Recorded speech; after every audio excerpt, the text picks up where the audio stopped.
ॐ भूर्भुवः स्वः तत्सवितुर्वरेण्यं भर्गो देवस्य धीमहि धियो यो नः प्रचोदयात्।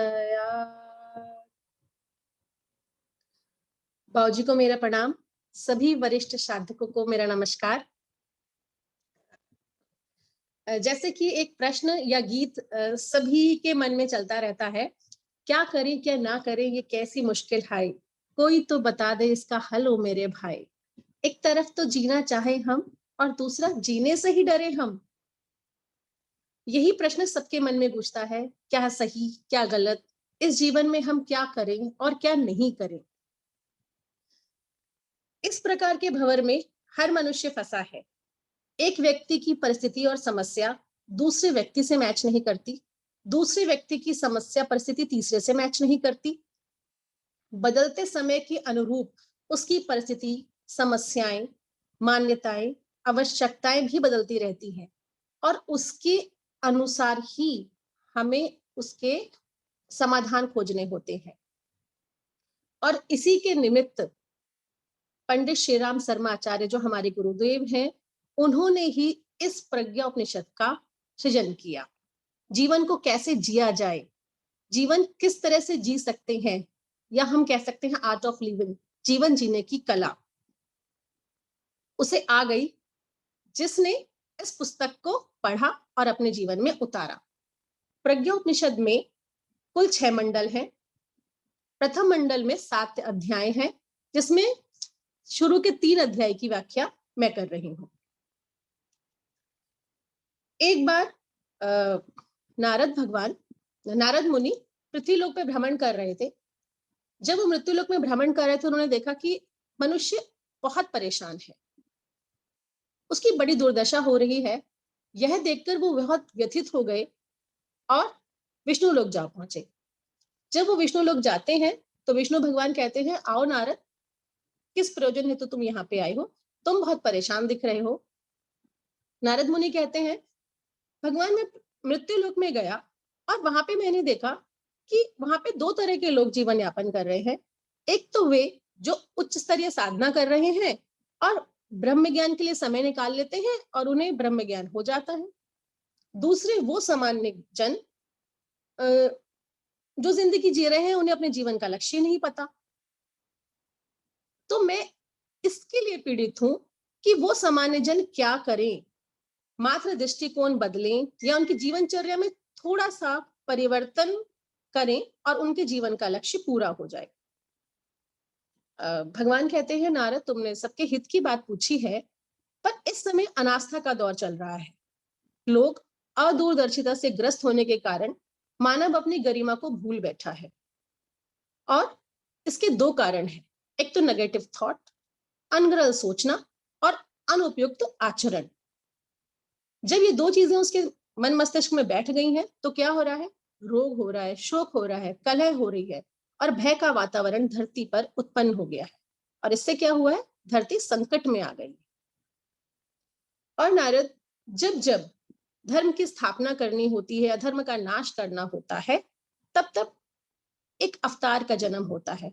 तो इस बार 24वें अवतार के रूप में प्रज्ञा अवतार के नए जन्म की आवश्यकता है। और नारद, इस बार प्रज्ञा अवतार का कार्य पहले से और कठिन हो जाएगा। नारद कहते हैं, क्यों? कह रहे इसलिए कि राम के लिए राक्षस रावण सामने था, कृष्ण के लिए कंस सामने था, शत्रु सामने था, उसका विनाश हो गया। परंतु इस बार जो राक्षस है वो मन मस्तिष्क में घुसे हुए हैं, वो प्रत्यक्ष दिख ही नहीं रहे हैं। तो उसके लिए क्या करना होगा, उसके लिए कहीं ना कहीं मनुष्य में श्रद्धा, प्रज्ञा, निष्ठा जागृत करनी होगी। अर्थात उनमें सद्भावना, सद्ज्ञान और सत्कर्म का आलोक जगाना होगा। यानी उसमें कहीं ना कहीं गायत्री की स्थापना करनी होगी। और निराकार होने के कारण केवल मैं उनमें प्रेरणा भर सकता हूं। और क्रियान्वयन के लिए, एक्टिविटी करने के लिए मुझे कहीं ना कहीं शरीरधारियों की आवश्यकता है। तो नारद, यदि तुम और मैं संयुक्त रूप से प्रयास करें तो हम इस समस्या से कहीं ना कहीं लड़ सकते हैं और इस समस्या का समाधान निकाल सकते हैं। नारद कहते हैं कि भगवान, पर मैं इसके लिए मैं क्या करूं? तो विष्णु भगवान कहते हैं, इसके लिए तुम वरिष्ठ साधकों को खोजो और मैं उनमें प्रेरणा भरूंगा। नारद जी कहते हैं, मैं वरिष्ठ साधकों को ढूंढूं कैसे? तो विष्णु भगवान यहाँ पे कहते हैं कि युग सृजन के लिए जब भी तुम कोई नया अभियान आरंभ करोगे, तो जिसमें पूर्व जन्म के संचित संस्कार होंगे, वे युग निमंत्रण को अनसुना नहीं कर पाएंगे, मौन नहीं बैठ पाएंगे और वे अग्रिम पंक्ति में तुम्हें खड़े दिखेंगे। तुम उन्हें तत्व ज्ञान देना। तत्व ज्ञान से क्या होगा? प्रज्ञा जागृत होगी और प्रज्ञावान आत्मनिर्माण में जुट जाएगा। नारद कहते हैं, भगवान मुझे और स्पष्ट करिए, मुझे समझ में नहीं आ रहा है मेरा कार्य, मैं मृत्यु लोक में जाके करूं क्या? तो विष्णु भगवान कहते हैं, सबसे पहले तुम वरिष्ठ साधकों को ढूंढो, जैसे मैंने पहले बताया, और उन्हें यथार्थता का आलोक दिखाओ कि क्या चल रहा है, और सन्मार्ग के लिए तर्क वितर्क करो और तर्क वितर्क सहित उन्हें मार्गदर्शित करो। और जो लोग इस तरह से जुड़ जाएं, इस आधार पर उभरे हुए उत्साही लोगों को किसी सरल कार्यक्रम में जुटा दो। नारद ने कहा, भगवान थोड़ा सा और स्पष्ट करिए। तो विष्णु भगवान कहते हैं, उत्तराखंड के हिम आच्छादित एक शुभ आरण्य में महाप्राज्ञ पिपलाद ऋषि के तत्वाधान में इसी प्रकार का एक प्रज्ञा सत्र हुआ। अष्टावक्र, श्वेतकेतु, श्रृंगी ऋषि, उद्दालक और दुर्वासा ऋषि के साथ उनकी भी 5 जिज्ञासाएं थी। उन्हें मैं तुम्हें कहता हूं, सुनो। उस प्रसंग का मैं तुम्हें स्मरण दिलाता हूं। ध्यान पूर्वक तुम उसे हृदय में उतारो और सुनियोजित करो कि यह प्रज्ञा पुराण के माध्यम से जो दिया गया ज्ञान है, पहले तुम वरिष्ठ साधकों को सुनाओ और फिर जन जन तक इसका आलोक पहुंचाओ। नारद कहते हैं, यह तो भगवान ज्ञान पक्ष हुआ, पर बिना कर्म के तो ज्ञान अधूरा है। इस पर विष्णु भगवान कहते हैं कि ज्ञान पक्ष के लिए तो तुम प्रज्ञा पुराण कथा जन जन तक पहुंचा दो, और कर्म पक्ष के लिए उन्हें छोटे छोटे अभियान, प्रज्ञा अभियान, समयदान, अंशदान और युग निर्माण के कार्य में जुटा दो। गायत्री को लोकमानस में प्रतिष्ठित कर दो। इस तरह से प्रथम अध्याय समाप्त होता है। दूसरे अध्याय में अष्टावक्र ऋषि महाप्रहलाद ऋषि से पूछते हैं, हे महाप्राज्ञ, मेरी जिज्ञासा है कि मनुष्य को आपने संपन्न, सर्वगुणी बनाया है, जो सृष्टि का संचालक है, सहयोगी है, फिर भी वे हे जीवन जीने के लिए क्यों मजबूर है? वो क्यों हे जीवन बिता रहा है? साधनों का अभाव हो तो भी समझ में आता है, प्रतिकूल परिस्थितियां हो तो भी समझ में आती है कि मनुष्य अपने गौरव से भटक गया है। सतयुग में तो लोग देव जीवन जीते थे, फिर ऐसा क्या हुआ, ऐसा क्या कारण है जिससे लोग पतन की तरफ गिरते चले जा रहे हैं? मुझे बताइए। इस पर महाप्राज्ञ प्रहलाद ऋषि कहते हैं, भगवान ने मनुष्य को जहां शक्ति व सुविधा संपन्न बनाया है, वही उसे सुविधा स्वतंत्र चयन की छूट भी दी है। अपना जीवन क्रम, अपनी गतिविधि वह अपनी इच्छा से चुन सकता है। गतिविधि और इच्छा अनुसार अपनाने की उसे छूट दी गई है। इस स्वतंत्रता का कौन कैसे और किस प्रकार उपयोग करता है, यही परीक्षा की घड़ी है, और इस परीक्षा का सामना हर मानव को करना पड़ता है। जो आत्मस्वरूप को भूलते हैं, उत्तरदायित्वों से विमुख होते हैं, वह पतन में गिर जाते हैं। जो आत्मज्ञान की दिशा में अंतर्मुखी बनते हैं, अपने भूत भविष्य का ध्यान में रखते हुए अपने वर्तमान का निर्धारण करते हैं, वह आत्मलंबी मनुष्य प्रगति पथ पर द्रुत गति से आगे बढ़ जाता है। और ईश्वर ने मनुष्य को 2 विशेषताएं और दी है। बाह्य जगत में प्रचुर मात्रा में उपभोग हेतु सुख साधन, प्रतिकूल को भी अनुकूल बनाने का हुनर दिया है, योग्यता दी है, सामर्थ्य दिया है। और अंतर जगत में जो देवताओं को भी दुर्लभ है, ऐसी आत्मिक संपदा दी है, जिससे वह ऋषि मानव, देव मानव और महामानव के स्तर को प्राप्त कर सकता है। अब यह उसके स्वयं के ऊपर है, वो विवेक और दूरदर्शिता का उपयोग कर किस मात्रा में उन चीजों का उपयोग करता है। सदुपयोग से स्वर्ग और दुरुपयोग से नरक की प्राप्ति होती है। और कहा गया है मनुष्य अपने भाग का निर्माता स्वयं है। इसके लिए मनुष्य को क्या करना होगा? इसके लिए मनुष्य को दो कार्य करने होंगे। पहला आत्मनिरीक्षण और दूसरा आत्मनिर्माण। अर्थात आत्मनिरीक्षण मतलब वो देखे कि पूरे दिन भर या उसने क्या क्या कार्य गलत करे, क्या क्या कार्य सही करे, गलत की मात्रा वो कम कर दे, सही की मात्रा को बढ़ा दे। इस प्रकार से आत्मनिर्माण होता चला जाएगा। इसके लिए उसे साधना करनी होगी। और साधना क्या है? साधना एक पराक्रम है, संघर्ष है, जो अपनी ही कमियों से, अपनी ही दुष्प्रवृत्तियों से करना होगा। और जो इस संग्राम में विजयी हो जाता है, जितना सफल हो जाता है, वो उतना ही बहिरंग में सुसंस्कृत एवं अंतरंग की दृष्टि से महान बनता चला जाता है। अब साधना में क्या होना चाहिए? साधना में संस्कृति और सभ्यता का समावेश होना चाहिए। संस्कृति क्या है? संस्कृति उद्गम है। किसकी? विचारना, मान्यता, आस्था, निष्ठा में उत्कृष्टता के समावेश को हम संस्कृति कह देते हैं। और सभ्यता, सभ्यता है फ्लो, प्रवाह। किसका प्रवाह? शालीनता की पक्षधर जीवनचर्या को हम सभ्यता कहते हैं। संस्कृति मन स्थान में उगाई और बढ़ाई जाती है, और सभ्यता अपनाने के लिए हमें शरीर को साधना पड़ता है। ऐसे ही तीसरे अध्याय में श्वेत केतु मुनि महाप्राज्ञ पिपलाद ऋषि से पूछते हैं, हे मुनिवर, क्या मनुष्य सर्वथा स्वतंत्र परिपूर्ण है? क्या उसे प्रगति कर्म पर अग्रसर होते हुए किसी की सहायता अपेक्षित नहीं है? क्या उसकी स्वतंत्रता में कोई बाधक नहीं है? क्या वह जो चाहे कर सकता है? मनुष्य को आत्मलंबन व स्वतंत्र निर्णय बुद्धि के अतिरिक्त भी परम लक्ष्य तक पहुंचाने के लिए कौन सा ऐसा पक्ष रह गया है जिसकी व्याख्या आपने अभी तक नहीं की? मुझे जानने की बहुत इच्छा है। यह श्वेत केतु मुनि का प्रश्न था महाप्राज्ञ पिपलाद जी के लिए। सिद्धांत पक्ष तो महाप्राज्ञ आपने बता दिया, पर व्यवहार पक्ष भी कृपया कर मुझे बता दीजिए।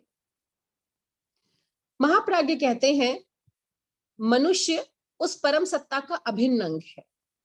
मनुष्य अपने निर्णय के लिए पूर्ण रूप से स्वतंत्र है। इसमें कहीं कोई भी हस्तक्षेप नहीं है।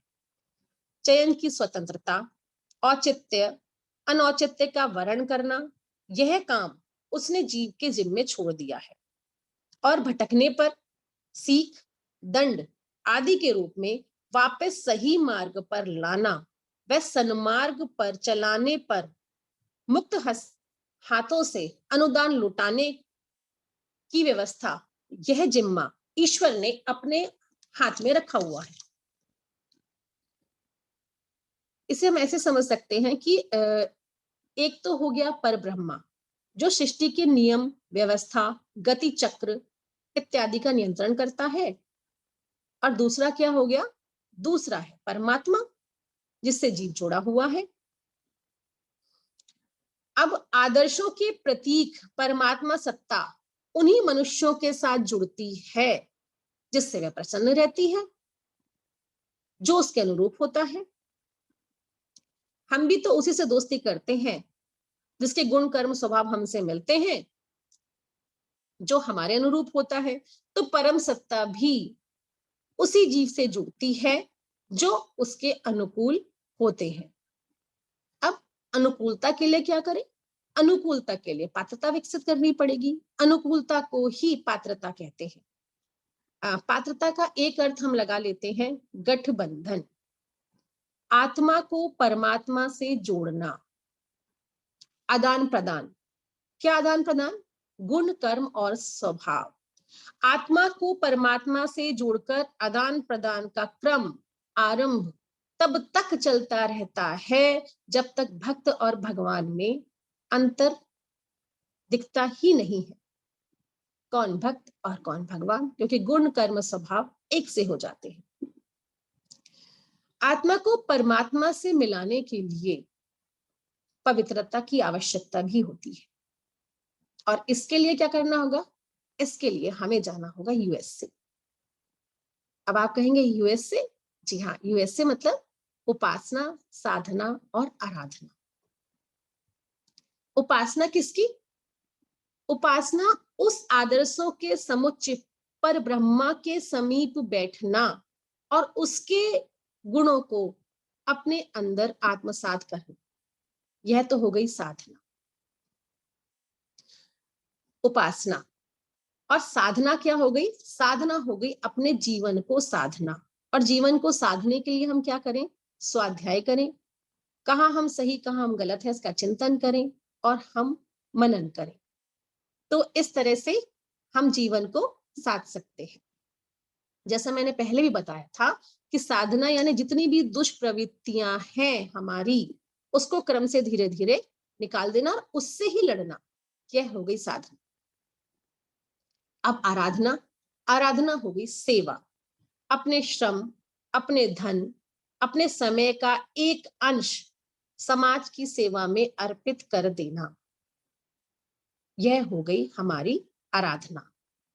तो पवित्रता के लिए हमें यूएसए जाना होगा, उपासना साधना का क्रम अपनाना होगा, और मनुष्य में कहीं ना कहीं यही भाव अपने अंदर उत्पन्न करना होगा, तेरा तुझको अर्पण क्या लागे। यदि वो इस तरह का भाव अपने मन में लाता है तो ईश्वर सहस्त्र अनुदान उस पर लुटाता चला जाता है। अब हम उस क्या करें? ईश्वर से पाए और प्राणियों में बांटे। गिव एंड टेक, वो दे रहा है, हम सबको दे रहे हैं, बांट रहे हैं। यदि हम उसे अपने पास रख लेंगे और समाज तक नहीं देंगे तो वो जो प्रतिभाएं हैं, वो जो अनुदान है, वो कहीं ना कहीं बेकार ही हो जाएंगे, निरर्थक हो जाएंगे।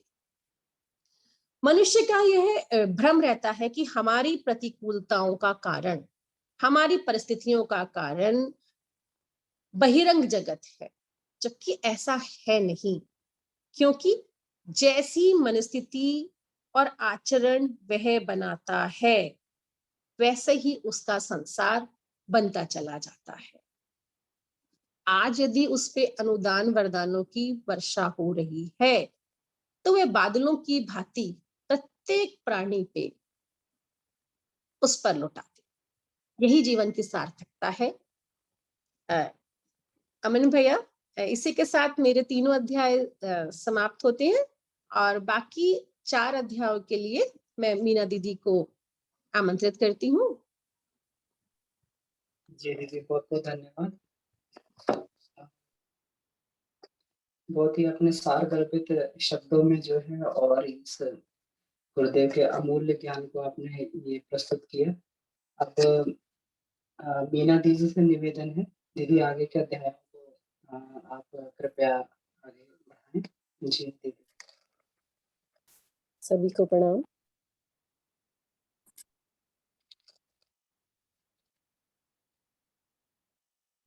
चतुर्थ अध्याय में चौथे दिन श्रृंगी ऋषि जी के कुछ प्रश्न थे। उन्होंने पिपलाद ऋषि जी से पूछा कि वह कौन सा देवता है जिसकी उपासना से मनुष्य प्रत्यक्ष फल पाता और सुखी समुन्नत बनता है। तो वह सूत्र दीदी ने बताए कि किस तरीके से मनुष्य जीवन सार्थक बनेगा, और मनुष्य के बारे में ही बात हो रही है। तो यहाँ पिपलाद ऋषि जी ने उनको कहा, जीवनम देवता नूनम प्रत्यक्ष मन्य देवता। मनुष्य का जीवन स्वयं ही प्रत्यक्ष देवता है। कहने का अर्थ है कि मनुष्य जीवन ही अपने आप में परिपूर्ण है। मनुष्य में वो सभी देवताओं को प्राप्त करने की, उन देवताओं के गुणों को धारण करने की शक्ति और सामर्थ्य ईश्वर ने दे दी है, और वो चाहे तो अपने इस जीवन से सभी कुछ प्राप्त कर सकता है। जैसा दीदी ने पहले भी बताया कि ईश्वर प्रेरणा भरते हैं और हमें उस पर कार्य करना होता है। यहाँ दूसरा प्रश्न था श्रृंगी ऋषि जी ने पूछा कि जीवन देवता की पूजा अभ्यर्थना कैसे की जाए, उसे वरदान देने के लिए प्रसन्न करने के निमित्त क्या उपचार अपनाए जाए, और जब जीवन देवता प्रसन्न हो जाते हैं तो वो क्या वरदान देते हैं, और यदि हम उसकी उपेक्षा करें तो वो रुष्ट होते हैं या क्या हानि उठानी पड़ सकती है, और हमारे दुर्व्यवहार के फलस्वरूप अगर क्रुद्ध हो उठे तो किस अनिष्ट की आशंका रहती है। उन्होंने इस मर्म प्रसंग को विस्तार पूर्वक समझाने के लिए कहा। पिपलाद ऋषि जी ने बताया कि मनुष्य जीवन बहुत बहुमूल्य है, इसकी उपयोगिता हमें समझनी होगी, और जो सूत्र पहले बता दिए, अपने आत्म ज्ञान को जानकर, उसकी उपयोगिता को समझकर, उसके लिए जो तप करना है, उसमें कौन सी चीजों की हमें आवश्यकता पड़ेगी, इसके विषय में उन्होंने बताया कि जीवात्मा दूरदर्शिता और प्रामाणिकता इसी आधार पर परखी जाती है कि वो इस अनुदान को कितनी जिम्मेदारी और ईमानदारी के साथ प्रयुक्त करता है। जिम्मेदारी और ईमानदारी मानव जीवन के जो पक्ष हैं, उनको जानकर समझकर उसमें वो कितनी तत्परता दिखाता है, कितना श्रम लगाता है, कितना तप करता है अपने इस मानवीय जीवन के उत्थान के लिए, मानवीय गरिमा के अनुरूप जिन गुणों को उसे धारण करना है, और अपने उसी से वो देवता जीवन उसका सिद्ध होगा या प्रत्यक्ष देवता कहलाएगा। इसमें उन्होंने पूछा कि फिर ऐसे कौन से कारण हैं कि जो मनुष्य है वो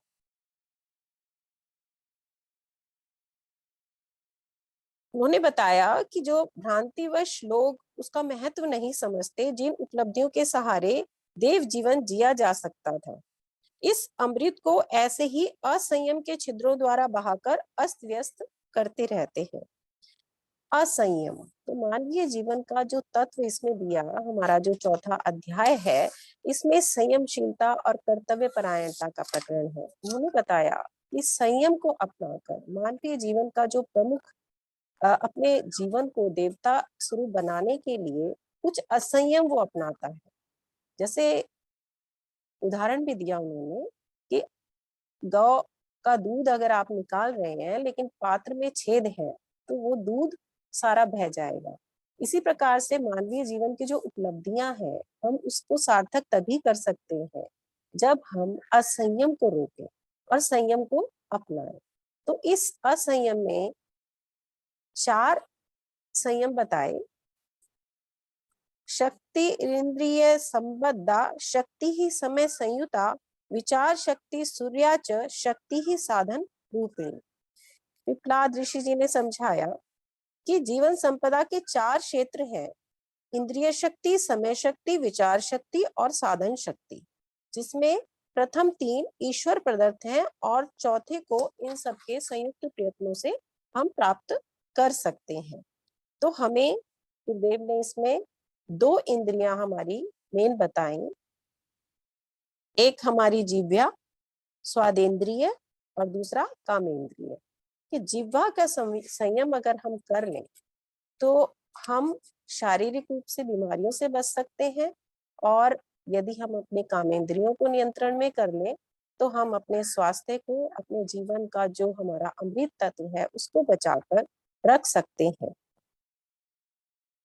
इन 2 इंद्रियों पर, सभी इंद्रियों पर नियंत्रण करना आवश्यक है, पर गुरुदेव ने इन 2 इंद्रियों पर बहुत अधिक बल दिया है कि यदि ये 2 इंद्रियां हमारे नियंत्रण में आ जाती हैं, इन्हें असंयम से हम बचा लेते हैं, इन पर संयम कर लेते हैं, तो मनुष्य जीवन सार्थक हो सकता है। समय संयम में उन्होंने बताया कि हम आलसी और प्रमाद का जीवन जीते हैं, यानी कि समय संपदा हमें निश्चित मिली है, उस समय का यदि हमने सदुपयोग नहीं किया, उसमें नियमितता नहीं बरती, तो मनुष्य जीवन निरर्थक हो जाएगा। तो समय संयम को अपनाना बहुत आवश्यक है।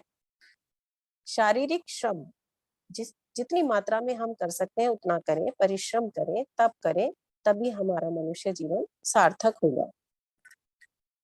सफलास्त्रत जायन्ते विचाराणां मूलतः अस्त व्यस्तता चापि विक्षिप्त त्वं हिमन्यताम्।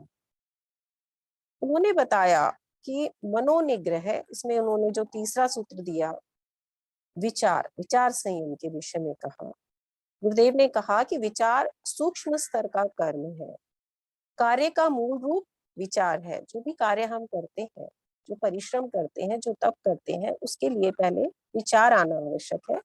समय की तरह विचार प्रवाह को भी सत प्रयोजनों में निरत रखा जाए। उपयोगी उत्कृष्ट विचारों की मर्यादा में चिंतन को सीमाबद्ध रखने से वे सृजनात्मक प्रयोजनों में लगते हैं।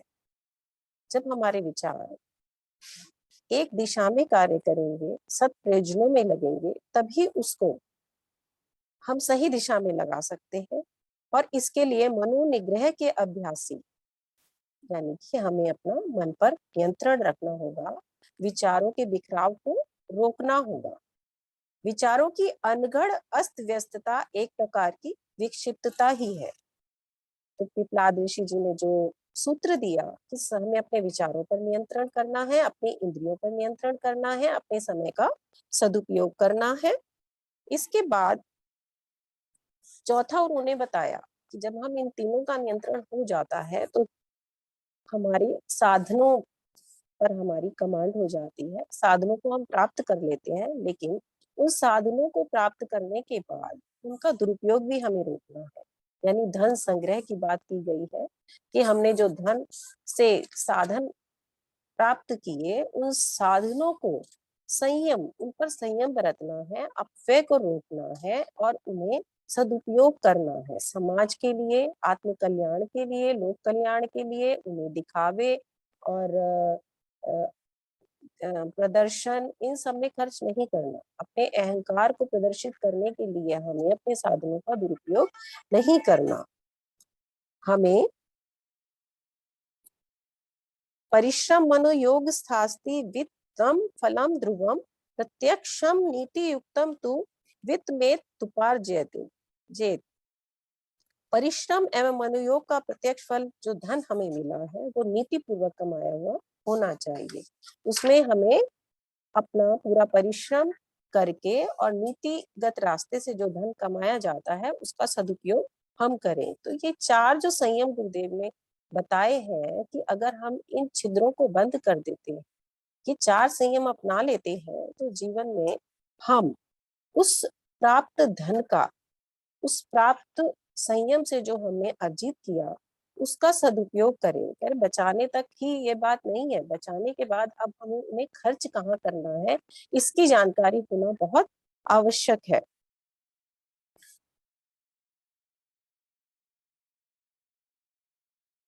सुद्देश्य सपूर्त्यर्थम योग साधन वत सदा कर्म कर्तव्य मत्रास्ति नहीं चेत सफल सता।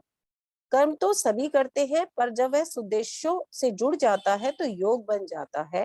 मनोयोग पूर्वक किया गया यही कर्म योग साधना के समतुल्य है। तो यही उन्होंने बताया कि मनुष्य के जो ये कार्य उसे करने क्यों है, ये भी जानना आवश्यक है कि ये संयम उसके लिए क्यों जरूरी है, क्यों हमें अपव्यय नहीं करना, क्यों हमें असंयम नहीं बरतना। क्योंकि जो अभी बताया, दी ने पहले बताया कि जो मनुष्य है उसका जो जन्म हुआ है वो उत्तरदायित्वों से बंधा हुआ है। उसके लिए शारीरिक स्वास्थ्य, मानसिक संतुलन और परिवार की सुसंस्कारिता, समाज का ऋण चुकाना, संस्कृति और शालीनता की सुरक्षा जैसे अनेक जिम्मेदारियों में मनुष्य बंधा हुआ है। यदि उसने इन सबको नहीं अपनाया तो वो अपने इन उत्तरदायित्वों का पालन नहीं कर पाएगा।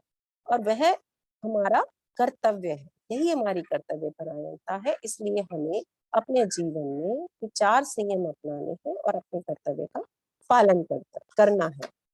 मुख्य रूप से इन चार संयमों को अपनाकर हम अपने मनुष्य जीवन के उत्तरदायित्वों का निर्वाह कर सकते हैं। इसके बाद पंचम अध्याय में उदार भक्ति भावना प्रकरण, इसमें सबसे आगे ऋषिगण एकत्र हुए और उन्होंने आज सूक्ष्म बुद्धि के धनी तर्क प्रवीण उद्दालक ऋषि जी अग्रिम पंक्ति में बैठे। तो उन्होंने पूछा कि समय का सदुपयोग कर्म के माध्यम से होने की विवेचना में एक संदेह उठता है। उस समन्वय से मात्र समयक्षेप जितना ही लाभ मिलकर तो नहीं रह जाएगा। उतने भर से आत्मिक प्रगति के लिए आवश्यक आत्म विस्तार का प्रयोजन कैसे सधेगा? तो आप हमें बताएं, कर्म तो नियति का मर्यादा बंधन मात्र है कि ये तो होता ही रहेगा, कर्म तो हमें करना ही है, मनुष्य जन्म लिया है तो कर्म तो हम करेंगे ही, पर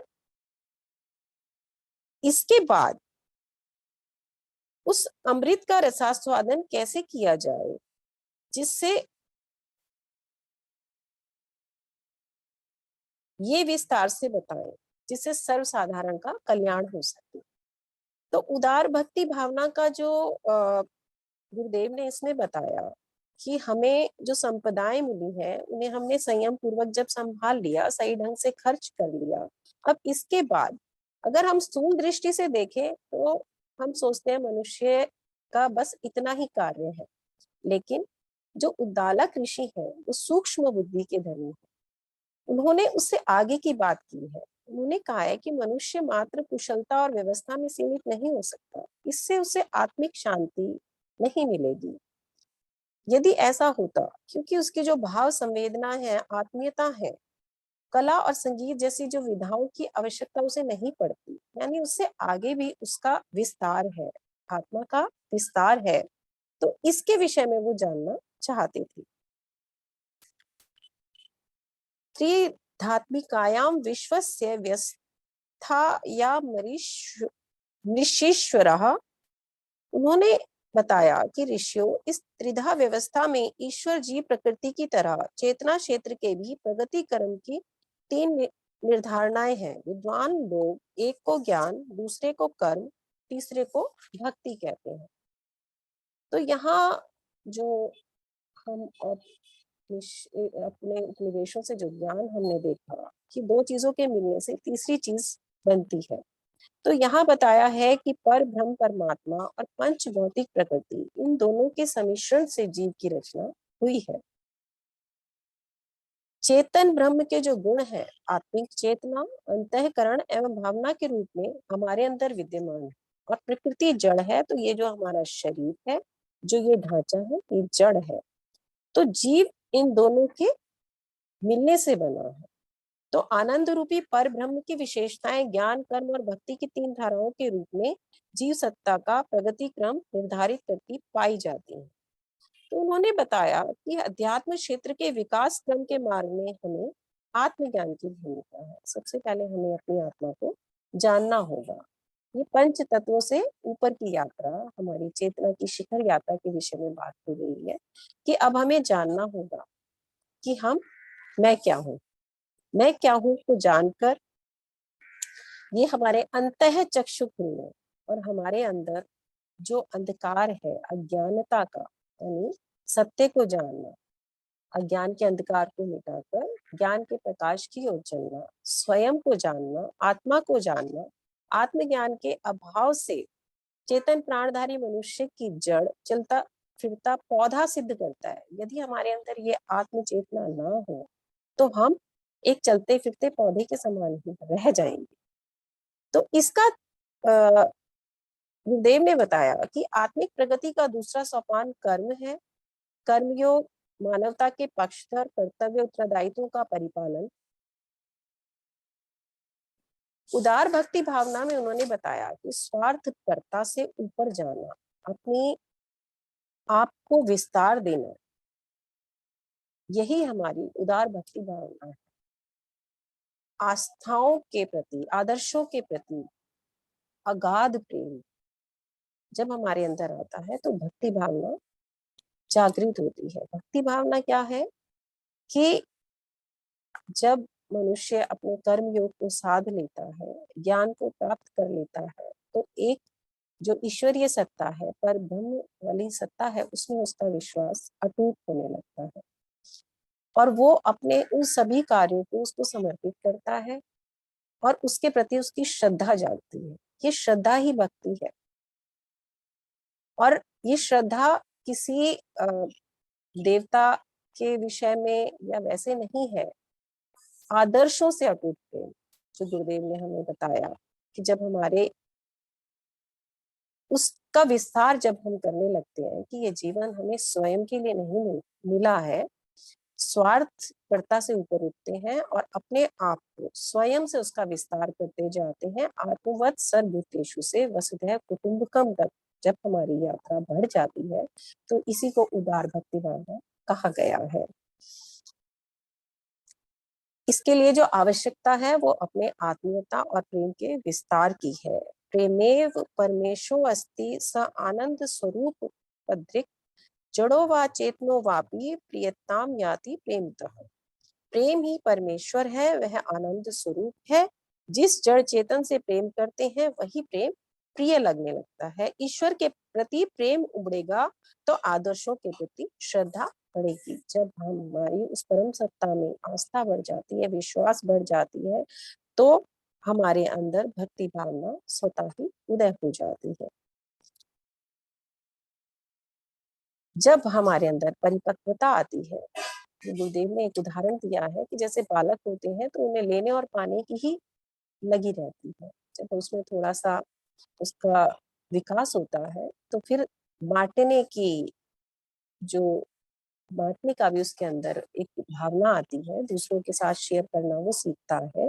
तो यही इसी तरीके से हमारा भी विस्तार होता है कि उसके बाद वो खुद स्वयं जब जो बड़े होते हैं तो स्वयं भूखे भी रहे, दूसरों को खिलाने में उन्हें आनंद आता है और अपने उत्तरदायित्व को समझकर वह उसको दूसरों को देने में ज्यादा प्रसन्न होते हैं। उससे जो उन्हें संतोष और आनंद की प्राप्ति होती है वही मानवीय विस्तार, कि जब वो अपने लिए कम से कम में या बिल्कुल भी नहीं और दूसरों को देने की भावना उसके मन में जागृत होती है, तो यही उदार भक्ति भावना है। ये अपने परिवार से ऊपर जाकर, अपने समाज से ऊपर जाकर पूरे विश्व को जब हम एक ही मानने लगते हैं और कण कण में उस ईश्वर का दर्शन करने लगते हैं, तो इसे उदार भक्ति भावना कहा है। यही हमारी आत्मा का विस्तार है, यही हमारी चेतना की शिखर यात्रा है और इसका अंतिम पड़ाव आनंद, शांति और तृप्ति तुष्टि शांति के रूप में परिणित हो जाता है। तो ये उदार भक्ति भावना हमारे जीवन के लिए परमावश्यक है। छठे अध्याय में सत साहस संघर्ष प्रकरण। अब यहाँ महर्षि दुर्वासा जी, उन्होंने अपनी जिज्ञासा प्रकट करते हुए पिपलाद ऋषि जी से प्रश्न किया कि आपने जो हमें सत समृद्धि संवर्धन पर जो प्रकाश डाला उससे हम कृतार्थ हुए, लेकिन एक असमंजस की स्थिति है कि इस संसार में सर्वत्र संव्याप्त दुष्टता से हम किस प्रकार निपटेंगे, कि सब कुछ इतना आसान तो नहीं है। आसुरी आक्रमणों से आत्मरक्षा के लिए किन उपायों का अवलंबन लिया जाए।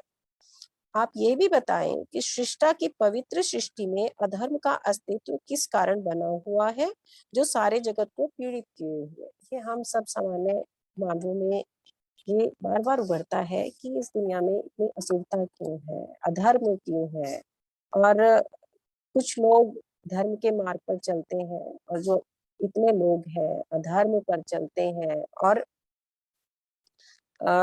दो दो प्रकृति जो हम देखते हैं, ईश्वर ने प्रकृति जो बनाई है उसमें दोनों है, रात दिन। और तो ये इसके मिलन को उन्होंने बताया कि आत्म कल्याण, विश्व कल्याण, ईश्वर मिलन जैसे दैवीय अनुदान तो पा लिए। अब मनुष्य को पाने योग्य दिव्य विभूति सद्ज्ञान है, सद्ज्ञान को पाना है। उसे पाकर मार्गदर्शन मिला है, अच्छाई के साथ बुराई भी चारों ओर व्याप्त है। हम भले बने यह तो ठीक है, पर सर्वत्र संव्याप्त दुष्टता तो अपनी कुटिल भूमिका निभाएगी ही। उससे कैसे मोर्चा लिया जाए। पृथ्वी पवित्र है, जीव मात्र सबके कल्याण उत्थान हेतु ही सृष्टा द्वारा भेजे गए हैं, फिर अधर्म क्यों है। सत प्रवृत्ति संवर्धन के साथ दुष्टता प्रतिकार, दुष्प्रवृत्ति निवारण की चर्चा किए बिना अध्यात्म दर्शन की विवेचना का प्रसंग अधूरा ही रह जाता है। इसमें पिपलाद ऋषि जी ने कहा कि जिस तरह से हम जानते हैं कि महर्षि दुर्वासा ऋषि थोड़े क्रोधी थे या बहुत जल्दी अनीति से लड़ने के लिए, संघर्ष के लिए वो हमेशा तत्पर रहते थे। तो उन्होंने कहा कि ब्रह्म विद्या में इसका भी समुचित समाधान, सम्मान और समर्थन। अनीति का प्रतिरोध नीति समर्थन का एक पक्ष है।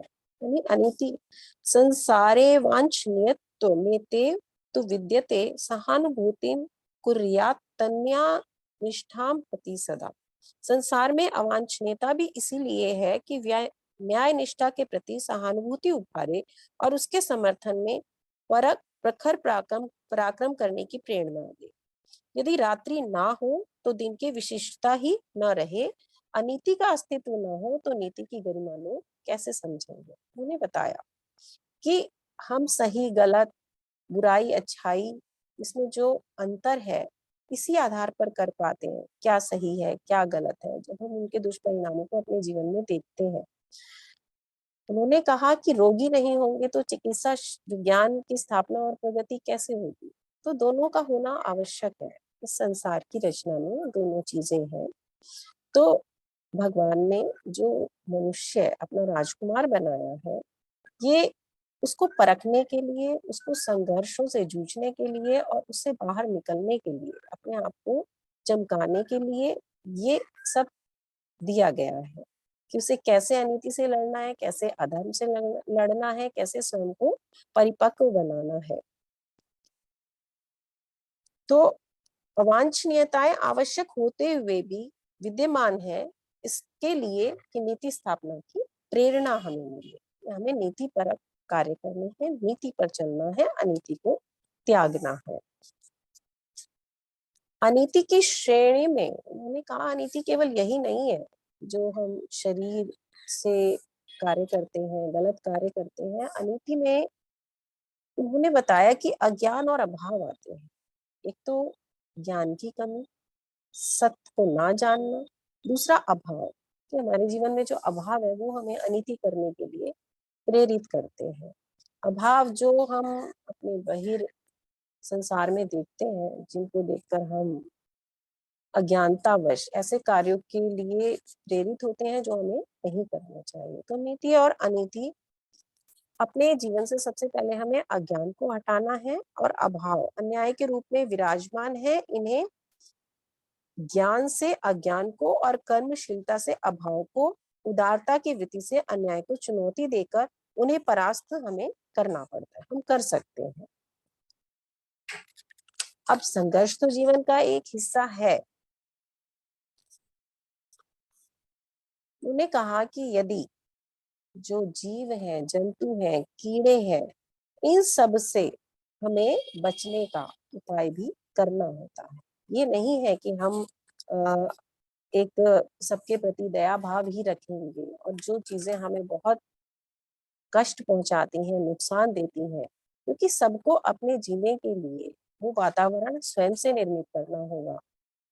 तो अवांछनीयता को हटाना पड़ेगा, उसके प्रति संघर्ष भी करना पड़ेगा। तो गुरुदेव ने इसमें उन्होंने कहा कि जो अनीति से आतंक फैलता है, जो दुर्घटनाएं हमें दिखाई देती हैं, तो उससे समाज को यंत्रणाएं सहनी पड़ती हैं। उनका प्रतिरोध अनीति की तरह ही होना चाहिए। अनीति के विरोध कानूनी प्रतिबंध है और राज सत्ता उसकी रोकथाम करती है, किंतु अज्ञान और अभाव के विरुद्ध कोई प्रत्यक्ष मोर्चा नहीं है। इसे संभालने का उत्तरदायित्व तो लोक सेवी सुधारक शूरवीरों के कंधों पर रहा है। तो मनुष्य के जीवन का जो उद्देश्य उन्होंने बताया कि सिर्फ इसी प्रकार की अनीति नहीं, जो हमारे समाज में रूढ़िवादिता, कुविचार, अंधश्रद्धा या परंपराएं जो सड़ी गली है, जिनसे समाज बहुत परेशान है, बहुत दुखी है और हम उससे बाहर नहीं निकल पाते, जिन दुष्प्रवृत्तियों के कारण वो आक्रामक अनीति की तरह भयावह होती है और उनसे लड़ने के लिए जो संघर्ष शक्ति है वो लोक सेवियों में होती है। हम अपने समाज में व्याप्त मान्यताओं से बाहर नहीं निकल पाते। उन रीति रिवाज, उन मान्यताओं, उन परंपराओं को हमें तोड़ना पड़ता है जो हमारे आत्म विकास में और समाज की व्यवस्था में रोड़ा अटकाती है। तो यहाँ गुरुदेव ने अनीति को दो तरह से परिभाषित किया है और उसके खिलाफ संघर्ष करना है, और वो एक लोक सेवी को कहा जब हम स्वार्थपरता से ऊपर उठते हैं तो हमें अपना स्वयं का विकास इन अनीतियों से टक्कर ले लेकर करना है और समाज को एक नई दिशा देनी है। परंपराएं उन्होंने बताया कि सामयिक होती हैं, शाश्वत नहीं होती। समयानुसार उनकी उपयोगिता अनुपयोगिता पर ध्यान रख सुधारक उनमें काट छांट करते हैं और समाज का कायाकल्प करते हैं। जीर्ण भवन शीघ्र धराशायी होता है। समाज में आज जो परंपराएं घुसी हुई हैं वे उसे जीर्ण शीर्ण बना रही हैं, तो हमें उनको हटाना पड़ेगा और नई मान्यताओं को रखना पड़ेगा।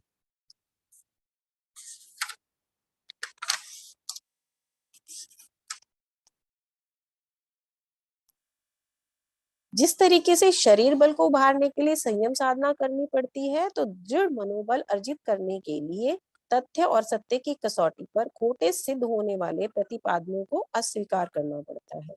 और आत्मबल को बढ़ाने में वही सफल होते हैं जो अवांछनीयता पे समझौता नहीं करते। तो गुरुदेव ने जो हमें सूत्र दिए वो यही दिया कि हमें अवांछनीयताओं को हटाना है और इस प्रकार अपने मार्ग पर डटे रहना है, आगे बढ़ना है, संघर्षों से लड़ना है और लोक सेवी बनकर कार्य करना है, जो हमारे समाज के उत्थान के लिए, हमारे आत्म विकास के लिए आवश्यक है। सप्तम अध्याय में ये तो बता दिए सूत्र हमारी चेतना के शिखर यात्रा के, मनुष्य जीवन के सदुपयोग के और मनुष्य को देवता बनाने की जो रूपरेखा क्रियाविधि किस तरीके से हम बनाए। अब जो आस्था संकट से जूझ रहे थे, तो इसमें युगांतरीय चेतना लीला संदेह प्रकरण है, जिसमें शिव पार्वती संवाद में शुक काया में निवास करने वाले महर्षि वैशंपायन ने प्रश्न किया महर्षि मार्कंडेय जी से, उनसे मिले, उन्होंने उनसे पूछा कि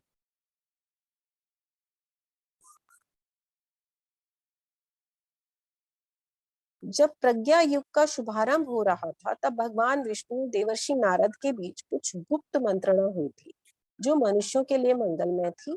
एक योजना बनी और नीति निर्धारित हुई, इतना ही पता है, लेकिन उससे आगे क्या हुआ इसकी जानकारी नहीं मिल पाई।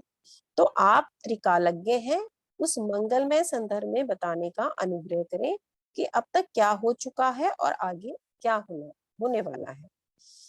तो इसमें देवात्मा मार्कंडेय जी ने इस जिज्ञासा को सुनकर अपनी दिव्य दृष्टि को केंद्रित किया और भूत और भविष्य को ध्यान पूर्वक देखा, वर्तमान में क्या हो रहा है ये भी जाना। तदनुसार गंभीर मुद्रा में सुसंस्कृत वाणी से तथ्यों पर प्रकाश डालते हुए उन्होंने बताया,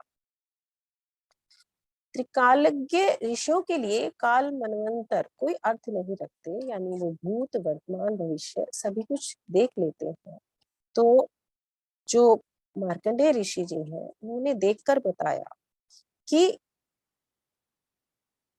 जो देवर्षि नारद थे, उन्होंने अपनी पद्धति को बदल दिया था, क्योंकि वो कालज्ञ तथा आप्त हैं, युग धर्म के अनुरूप ज्ञान और कर्म की उत्कृष्टता का प्रसार करने लग गए। उन्होंने बताया कि प्रज्ञा सत्र के जो 5 प्रसंग आपको बता दिए गए, उसमें जो जानकारी आपको दी, जन जन तक उन्होंने जुटाया, उस पहुंचाया। उसके बाद नई चेतना का स्फुरण प्रारंभ हो गया कि मानव ने आत्मनिर्माण करना शुरू कर दिया, लोक सेवा में जुट गए। उसमें सूक्ष्म जगत में चलने वाले प्रवाहों की प्रतिक्रिया से हम सभी परिचित हैं। लोक प्रवाह में जब अवांछनीयता की विषाक्तता भर जाती है, तो पतन पराभव का संकट उठ खड़ा होता है। उनका निराकरण भी सूक्ष्म जगत में ही होता है। उसका तूफानी प्रभाव सारे वातावरण को झकझोर डालता है।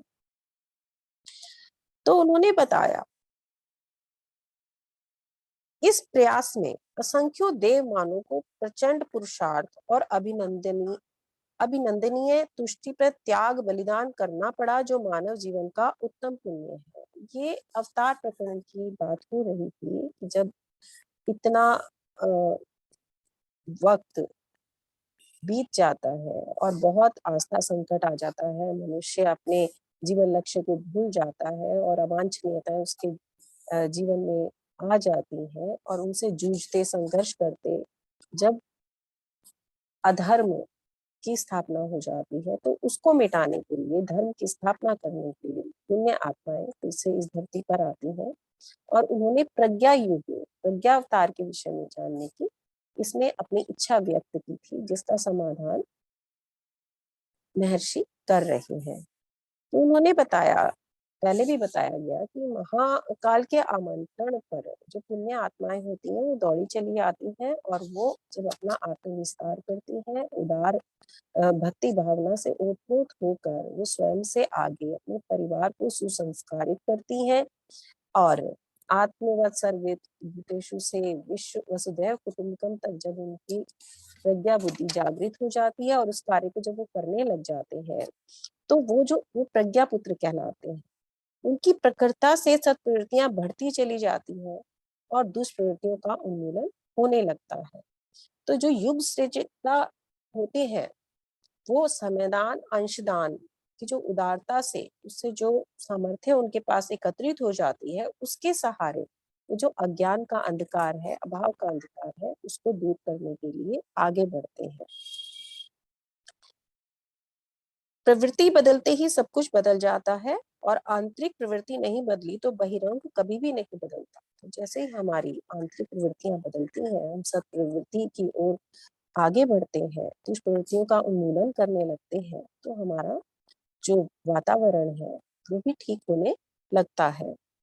तो उन्होंने प्रज्ञा युग में मानवीय गरिमा के पुनर्जीवन को फिर से उभारा और उस प्रक्रिया ने युग शक्ति का रूप धारण किया और परिवर्तन का निमित्त कारण बनी। वर्तमान में यही सब चल रहा है। उन्होंने बताया कि जो इस समय ये जो युग चल रहा है, ये युग परिवर्तन का समय है और उज्जवल भविष्य सुनिश्चित है।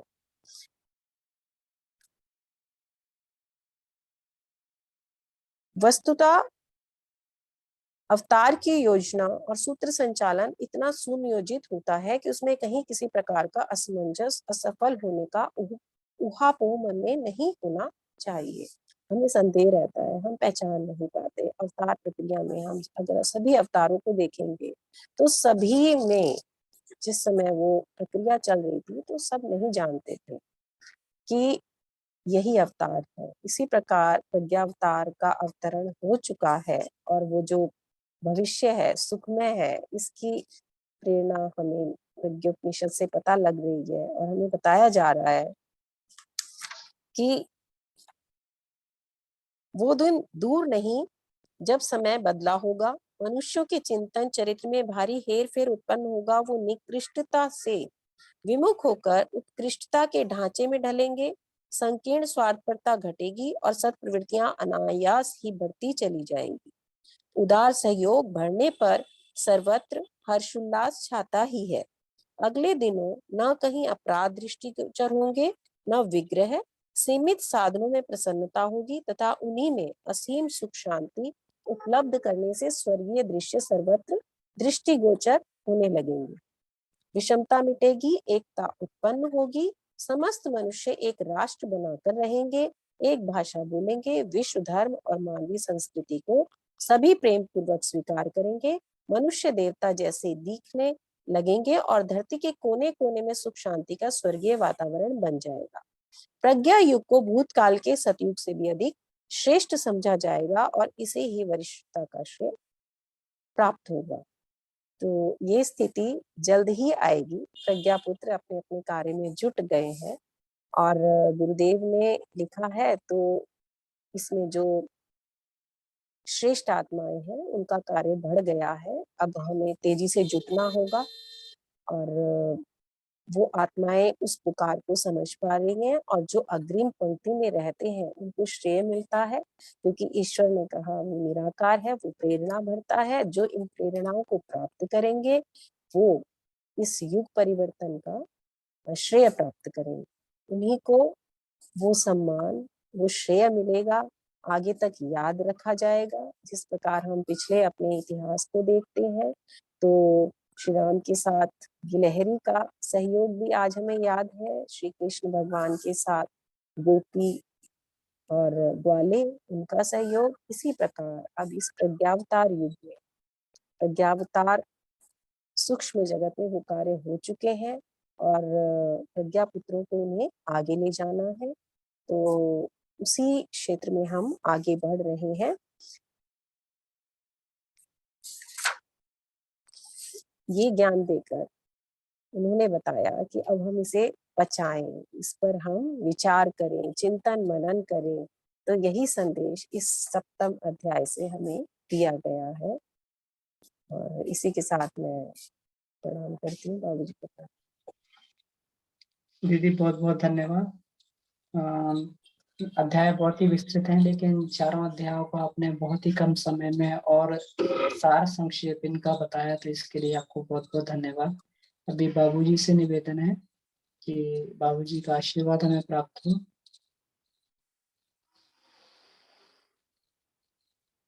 और अपने कोई प्रश्न उत्तर है तो हम लोग इसमें चैट में रख सकते हैं या पूछ सकते हैं, हैंड रेज कर सकते हैं।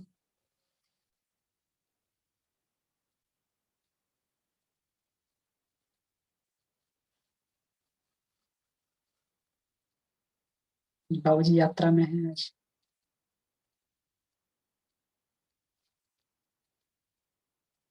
हाँ, इसको अनम्यूट।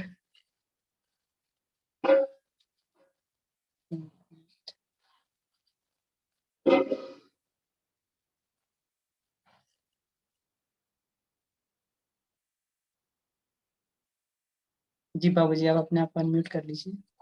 जी जी, हेलो जी, प्रणाम। हेलो जी बाबूजी, प्रणाम प्रणाम। जी आपकी आवाज आ रही है बाबूजी।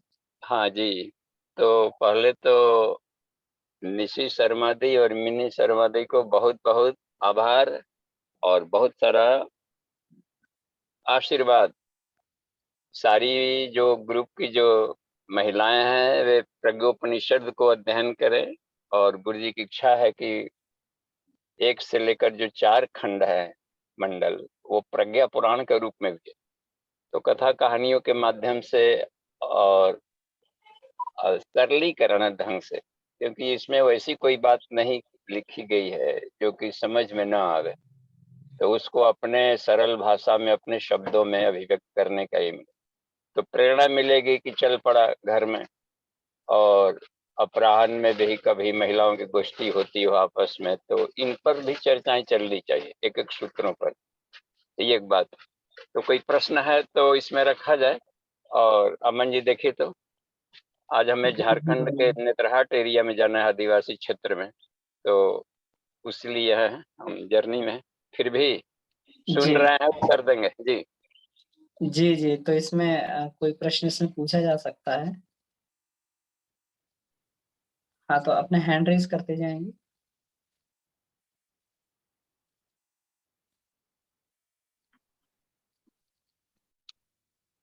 या चैट में भी प्रश्न पूछ सकते हैं।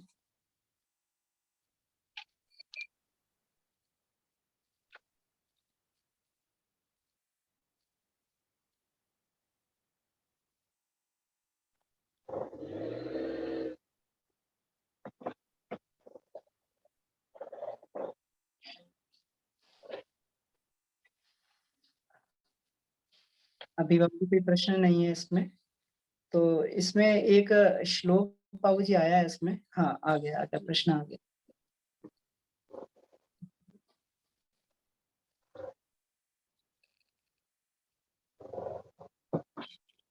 वीरेंद्र प्रसाद जी का इसमें प्रश्न है। जी बाबूजी प्रणाम।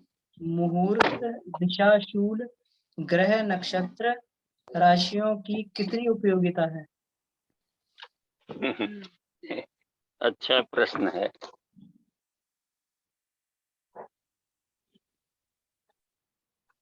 तो इसमें देखिए, दिशाशूल, ग्रह, नक्षत्र, इसमें इनकी महत्ता देखिए। एक बार और इससे जुड़े हुए प्रश्न आए थे, तो ये कोयल जी जो एस्ट्रोनॉमिस्ट हैं राजस्थान में और अपने ग्रुप के शोध करता है, तो उन्होंने बताया था कि जितने भी ग्रह नक्षत्र हैं, इनका प्रभाव सिर्फ मनोमय कोष तक पड़ता है।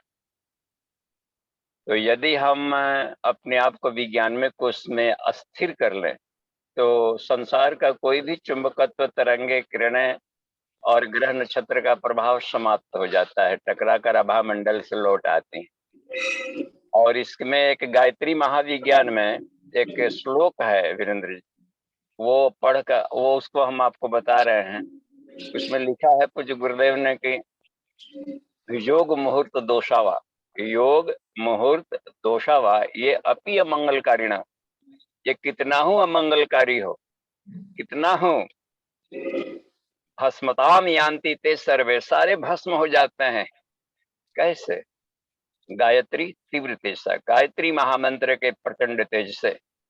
तो गायत्री महामंत्र को अधिक से अधिक समझा जाए, हृदयंगम किया जाए और उसके प्रैक्टिकल किए जाए। प्रैक्टिकल में 3 प्रकार के प्रैक्टिकल्स होते हैं। गायत्री का प्रैक्टिकल है शास्त्रार्थ को जगाया जाए, और सावित्री का प्रैक्टिकल होता है कि अपने 5 कोशों का अनावृत किया जाए, और कुंडलिनी का कि दोनों को साथ में जोड़ करके हम जीवन शैली जिए, बस। तो यही 3 प्रारूप होता है। तो ये इससे प्रचंड तेजी बढ़ा देता है साधक का, फिर तो बल्ले बल्ले। जी प्रणाम। जी बाबूजी, इसमें आगे प्रश्न है एक और। संदीप जी का प्रश्न है, इंद्रियों को कंट्रोल कैसे करें? मन से। इंद्रियों से श्रेष्ठ मन होता है, तो बॉस करेगा कंट्रोल।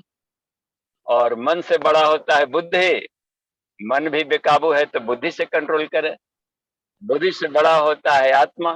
बुद्धि भी बेकाबू है तो आत्मज्ञान से उसको कमांड लिया जाए। और आत्मा भी अभी जीवात्मा नहीं कंट्रोल में आ रहा है तो फिर ईश्वर के साथ संबंध जोड़ लिया जाए, वो तो एकदम रगड़ के रख देगा सब। जी, तो हमें फाइल को आगे बढ़ा लेना चाहिए। जब अपने बस की बात ना हो तो सीनियर ऑफिसर होता है ना शरीर के भीतर में, तो उससे लाभ मिल जाएगा। जी धन्यवाद। तो कुछ बात क्लियर हुई अमन जी, आप समझा दीजिएगा। जी बाबूजी, जी बिल्कुल क्लियर हुआ बाबूजी। हाँ जी ठीक है, तो अभी हम निकल ही रहे हैं, चलिए। ठीक है, ठीक है बाबूजी, ठीक हाँ है। तो हाँ, और कोई प्रश्न है तो हम सुन रहे हैं और अपने को वीडियो को बंद कर दे रहे हैं, जी जी बाबूजी, ठीक। लेकिन आवाज सुन रहे हैं। जी जी जी। तो इसमें ये संदीप जी का जो प्रश्न था, हाँ अपने आप को अनम्यूट कर देंगे। तो इसमें संदीप जी का जो प्रश्न था कि ये एक बड़ा ज्वलंत प्रश्न है कि संयम कैसे साधा जाए, इंद्रियों को वश में कैसे किया जाए। और बाबूजी ने जो समाधान ये दिया बिल्कुल सही समाधान है। अर्जुन ने भी जब ये प्रश्न भगवान कृष्ण से किया था कि इंद्रियां तो वायु की तरह दुष्कर हैं, तो फिर इंद्रियों पर नियंत्रण कैसे किया जाए, भगवान ने ही समाधान दिया कि इंद्रियों से प्रबल मन होता है, मन ही इंद्रियों का स्वामी है। तो मन के द्वारा इंद्रियों को वश में किया जाए। और मन से ऊपर बुद्धि होती है, क्योंकि बुद्धि पर भी जो है मन भी स्वतंत्र नहीं होता। जितने भी जितने भी विचार हमारे मन में आते हैं सारे हम कार्यान्वित नहीं कर देते हैं। उस पर भी सोचा जाता है कि सामाजिक मर्यादाओं का जो बुद्धि में जो सामाजिक मर्यादाएं हैं, अनुशासन है, अनुबंध है, तो उसके कसौटी पर कसकर उन विचारों को देखा जाता है तर्कों के माध्यम से। जब बुद्धि उसकी अनुमति दे देती है तब जाके मन कोई कार्य को कर पाता है। तो मन के ऊपर जो स्वामी है वो बुद्धि है। लेकिन कभी कभी इस तरीके की परिस्थितियां आ जाती हैं कि बुद्धि के तर्क भी भोने पड़ जाते हैं। मनुष्य के अंदर जो चित्त है, उसके संस्कार हैं, कुसंस्कार हैं, तो उनका आंधी तूफान आता है तो अच्छे अच्छे विचार भी उसमें जो है बह जाते हैं और बुद्धि भी कलुषित हो जाती है। तो उस समय में फिर ये कहा गया है कि अपनी आत्मा से।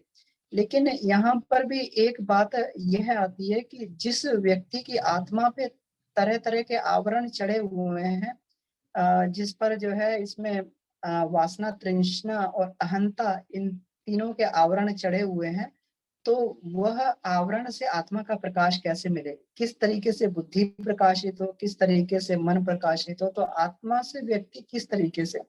तो उस स्थिति में एक बड़ा बढ़िया इसमें समाधान बाबूजी ने बताया कि आत्मा से भी बात ना बने तो फिर परमात्मा से बात करें। आत्मा की शक्ति भी क्षीण पड़े, उससे अगर ज्ञान ना मिल पाए तो परमात्मा से बात करें, परमात्मा के साथ में जुड़े। ये कैसा समाधान है। इसीलिए इसमें प्रज्ञोपनिषद में भी जो इसमें तीसरे अध्याय में इसमें बताया गया था कि उपासना, साधना और आराधना वाले पक्ष को इसमें मजबूत किया जाए। क्योंकि उपासना जब व्यक्ति अपने जीवन में करता है तो उपासना का मतलब जब ईश्वर ईश्वर ईश्वर के साथ में जब अपनी आत्मा को जोड़ा जाता है, और कौन से ईश्वर के कौन से भाग में, ये भी बताया गया है इसमें कि ईश्वर के कौन से हिस्से के साथ में मनुष्य जुड़ता है। क्योंकि जो ईश्वर निर्विकार है, जो परब्रह्म स्वरूप है, जो अज्ञेय है, जिसको अपने ज्ञान के द्वारा नहीं जाना जा सकता, जिसको अपनी इंद्रियों के द्वारा अनुभव नहीं किया जा सकता, जिसको किसी भी प्रकार से जो पकड़ से परे है, तो उस ईश्वर के साथ में कैसे जुड़ा जाए। तो वह ईश्वर आदर्श के रूप में, परमात्मा के रूप में हम सभी के सामने है, परमेश्वर के रूप में हम सभी के सामने है। तो जो व्यक्ति आदर्श को जितने जितने अनुपात में अपने जीवन में धारण कर लेता है, जितना आदर्श अपने जीवन में पाल लेता है, इसका मतलब है ईश्वर का उतना सहयोगी हो गया और उतनी मात्रा में ईश्वर के साथ में जुड़ गया। जब ये संयोग बन जाता है तो फिर आदान प्रदान चालू हो जाता है। उसकी आत्मा पे जो आवरण चढ़ा हुआ है वो आवरण हटने लगता है। जब व्यक्ति प्रतिदिन उपासना करता है, जब प्रतिदिन भगवान के साथ में सायुज्यता बैठाता है, तो उसके अंतःकरण की मलिनता है या उसके कुसंस्कार हैं, तो धीरे धीरे वो उसका परिमार्जन परिष्कार होना चालू हो जाता है। गुरुदेव ने एक बहुत ही सुंदर इसमें ये गायत्री महाविज्ञान भाग 1 में लिखा है। तो ये बड़ी सुंदर हमें ये चीज लगी और इसको प्रैक्टिकली हमने अपने जीवन में देखा भी कि साधना पद्धति के अलावा मन के कुसंस्कारों को, चित्त की वृत्तियों को, चित्त को परिशोधन करने का माध्यम जो है साधना के अलावा कोई और माध्यम नहीं है। साधना से ही हम लोग जो है अपनी चित्त की वृत्तियों को नियंत्रण कर सकते हैं। लेकिन साधना काम कैसे करती है, इसमें गुरुदेव ने कहा है कि साधना हमारे अंतःकरण को, हमारी मन और बुद्धि को, क्योंकि जब भी हम लोग ईश्वर से जुड़ते हैं तो मन और बुद्धि पहले उसमें बाधक बनते हैं। मन तरह तरह की कुकल्पनाएं भी करता है और बुद्धि तरह तरह के तर्क प्रस्तुत करती है। तो उसमें क्या किया जाता है, मन और बुद्धि को उसमें सुषुप्तावस्था में डाल दिया जाता है। साधना क्या करती है, मन और बुद्धि को सुषुप्तावस्था में डाल देती, अतिक्रमण कर लेती है और उसके बाद में हमारे चित्त के कुसंस्कारों का परिमार्जन करती है। तो हो सकता है कि साधक को प्रारंभ में उपासना का महत्व समझ में नहीं आता, उसको अपने अंदर बदलाव मालूम नहीं पड़ता, लेकिन धीरे धीरे जब उसके अंतःकरण का परिमार्जन हो जाता है तो उसे लगता है कि मैं तो अपने जीवन में इतने समय में बहुत बदल गया। मेरा पहले क्या मान्यता मेरे बारे में थी, पहले क्या मेरी आस्थाएं थी, लेकिन वो आस्थाएं और मान्यताएं बिल्कुल मेरी बिल्कुल परिमार्जित हो गई, बदल गई। तो धीरे धीरे व्यक्ति, और फिर उसको अपने ऊपर नियंत्रण करने की, क्योंकि जैसे जैसे हमारे ऊपर से कुसंस्कार की परत हटती है, ये वृत्तियां जो है हमारी कुवृत्तियां को शमन होता है, साफ होती है, तो मनुष्य को फिर आत्मा का प्रकाश नजर आने लगता है, आत्मा दिखने लगती है और उसकी बुद्धि फिर आत्मा से प्रेरित होकर कार्य करने लगती है। इसी बात को परम पूज्य गुरुदेव ने कहा कि जब अंदर का सद्गुरु जागृत हो जाता है तो फिर बाहर के सद्गुरु की आवश्यकता उस स्थिति में नहीं रहती है। तो प्रयास सभी का यही रहता है कि अंदर का सद्गुरु, और अंदर का सद्गुरु क्या है, आत्मा। जब आत्मा का प्रकाश, आत्मा का संबल और आत्मा का गाइडेंस व्यक्ति को मिलता है तो व्यक्ति फिर बड़े से बड़े जो अपने कुसंस्कारों से, बड़े से बड़े अपनी दुर्बलताओं से लड़ने के लिए बिल्कुल मोर्चा खोल देता है। और जो उसे बिल्कुल अजेय जान पड़ती थी, अपनी जो बिल्कुल उसे अपनी दुर्बलताएं, अपने अंदर की दुष्प्रवृत्तियां, अपने अंदर की कमजोरियां जो उसे लगता थी उसको भेदा नहीं जा सकता, उसको जीता नहीं जा सकता, तो वह व्यक्ति जो है फिर सहजता से उनसे लड़ना चालू हो जाता है। सहजता से जो है उनको अपने जीवन से उनको धीरे धीरे एक एक करके निकालने लगता है और एक एक एक एक निरंतर निरंतर महाभारत उसके जीवन में चलने लगता है। और कृष्ण रूपी आत्मा, कृष्ण रूपी गुरु उसको जो है अर्जुन को उसका रथ की कमान भी संभालता है और उसको दिशा निर्देश भी करता है और व्यक्ति अपने जीवन में आगे बढ़ता है। तो उपासना, साधना, आराधना के सूत्र जो है बड़े महत्वपूर्ण सूत्र हैं। यही इसी को जो है इसमें ये बोला गया तत्व ज्ञानेन बोधिता। जो भी नारद, जो भी हमारे सहयोगी हों, इसमें प्रथम अध्याय में बताया गया कि पूर्व संचित संस्कारा श्रुत्वा युग निमंत्रणम, कि तुम उन लोगों को इकट्ठा करो जिनमें पूर्व संस्कार संचित हो, यानी जो मेरे पहले से सहयोगी रह चुके हैं, उन्हीं को ये बात समझ में आएगी। तो तुम उनको जो है इकट्ठा करो, और जब वो इकट्ठे हो जाएं, तो फिर उन्हें तत्व ज्ञान का बोध करवाओ। तत्व ज्ञान क्या है? तत्व ज्ञान गायत्री, गायत्री मंत्र नहीं, केवल गायत्री महाविद्या ही तत्व ज्ञान है। और गायत्री महाविद्या का तत्व ज्ञान किस प्रकार से इस युग में आत्मसात किया जा सकता है, उसी विधा का नाम है उपासना, साधना, आराधना। और ये इतनी सरल विधा है कि मनुष्य, सामान्य मनुष्य भी, जिसको कठोर तपश्चर्या इसमें नहीं करने की आवश्यकता है, और सामान्य मनुष्य भी बड़ी सहजता से इन नियमों को अपनाकर अपने जीवन में वो प्राप्त कर सकता है जो कभी जो है किसी युग में, किन्हीं युगों में, सतयुग, त्रेता, द्वापर में कठिन तपश्चर्याओं से व्यक्ति प्राप्त करता था। उस उपलब्धि को मनुष्य अपने जीवन में बड़ी सहजता से ये प्राप्त कर सकता है। आगे एक और प्रश्न आया है, आइए उस पर चर्चा करते हैं जी। तो संयम जो है ये लगता तो बड़ा ही कठिन है, लेकिन धीरे धीरे जब व्यक्ति इनको अपनाता है तो उसके जीवन में ये आपूर्ति होने लगती है और उसको प्रचुर मात्रा में संबल मिलता है। नितिन आहूजा जी का प्रश्न है, भैया जी ने शराब पीने की आदत हो, किस प्रकार की साधना भी न करना चाहे तो इस प्रकार की कुवृत्ति से किस प्रकार छुटकारा पाया जा सकता है? जी बाबूजी। ये इनका प्रश्न नितिन भैया ने पूछा है कि अगर किसी को शराब पीने की आदत है और वो किसी प्रकार की साधना भी ना करना चाहे तो फिर उसको जो है किस प्रकार से वह छुटकारा पा सकता है? बाबूजी शायद इसमें नहीं है अभी। जी हाँ, बाबूजी आ गए इसमें।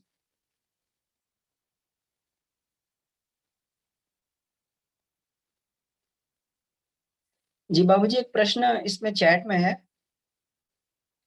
कि नितिन भैया ने पूछा है कि जो व्यक्ति शराब पी रहे हैं और जो व्यक्ति कोई प्रकार की साधना नहीं करना चाहते तो किस प्रकार से इस लत से छुटकारा पा सकते हैं? हाँ, पहले तो शराबियों से घृणा नहीं किया जाए, एक। दूसरी बात कि दोस्त बन जाएंगे उनके कि हाँ उसमें अच्छे गुण भी होते हैं कुछ, तो देखिए उसको भीतर से सेरोटोनिन निकालना जरूरी है ब्रेन से, तो उस समझ विकसित होती। तो वो किसी न किसी तरीके से आदत से कहें या कभी न कभी दिल से घायल हुए रहते हैं शराबी लोग, या फ्रस्ट्रेटेड रहता है आदमी, तो माइंड में सेरोटोनिन निकलने लगेगा तो फ्रस्ट्रेशन खत्म करेगा। तो प्यार स्नेह से होता है, ऐसे लोगों से लोग प्यार भी नहीं करते। हिरोइनची से भाई ये सब जिनको आ जाती है या किसी तरह की गलत आदत आ गई है जो कि समाज की मर्यादा जैसा नहीं लगता है सब लोगों के लिए, फिर भी वह प्यार का हकदार है, सुधार भी हो, सुधार के लिए वो कोशिश करते रह जाए तो आत्मीयता देंगे कि हाँ बेचारा अच्छा आदमी है, कभी कभी पी लेता है बेचारा। पहले तो ये जो बात रह गई है ना उसमें करने का, तो आत्मीयता जाएंगे, दोस्त बनेंगे, तो उसके फिर धीरे धीरे तन्मात्रा साधना उनको बताई जाए कि शराब आकाश में भी एक है, बहुत बड़ा समुद्र है शराब का, सूरज सागर भी है, उसको डायरेक्ट हम लोग ले सकते हैं। तो धीरे धीरे उसका डज कम होते जाएगा और स्वाद भी उसको मिलेगा, तो थोड़ा सा भी पिएगा तो दिन भर उसका नशा स्वाद बना रहेगा। तो इस तरीके से यदि हम करेंगे तो आत्मज्ञान भी उसको मिल जाएगा और छूट जाएगा कोई, क्योंकि जन्म से थोड़े कोई जन्म लेता है शराब का बोतल लेके पैदा लिया है, जो सीखा है यहीं से सीखा है, तो जब सीखा है तो छोड़ भी सकता है। तो उस तरीके के माहौल, सर्किल, ज्ञान नहीं मिला तो ये होता है। तो अभी युग ऐसा आ गया है अमन जी की डांट फटकार वाला युग, वो ऐसा वो जहां तक है संभव तहीं तक, लेकिन आत्मीयता से ही सबसे बड़ा इंजेक्शन है अभी, क्योंकि ये अंतःकरण में पहुंच गया है ना असुरता। तो आत्मिक क्रांति है ये समझाने, क्योंकि पढ़े लिखे लोग ही पी रहे हैं, तो हमको कैसे समझाएंगे? अनपढ़ पीते रहता है तो वो बात नहीं थी। तो हम समझाने जाएंगे तो 10 गुना वो समझा देंगे। तो इसलिए बढ़िया है कि आत्मीयता पूर्वक प्रेम स्नेह से जितना अपना है कर सकते हैं। तो तन्मात्रा साधना सबसे बढ़िया है किसी भी तरह के कुटेव को छुड़ाने के लिए। और कुंडलिनी जागरण में यदि लगा दिए तब तो कहना ही नहीं है, मजा आ जाएगा जी। अपनी शक्ति को खुद बचाने लगेगा। या जिम जाना शुरू कर दे तो भी अपने बल के प्रति रुचि आएगी, तो वो सब धीरे धीरे गलत आदतें रुक जाती है। स्वास्थ्य के प्रति जहाँ अवेयरनेस आया तो रुक जाएगी। ठीक है, धन्यवाद जी बाबूजी, धन्यवाद।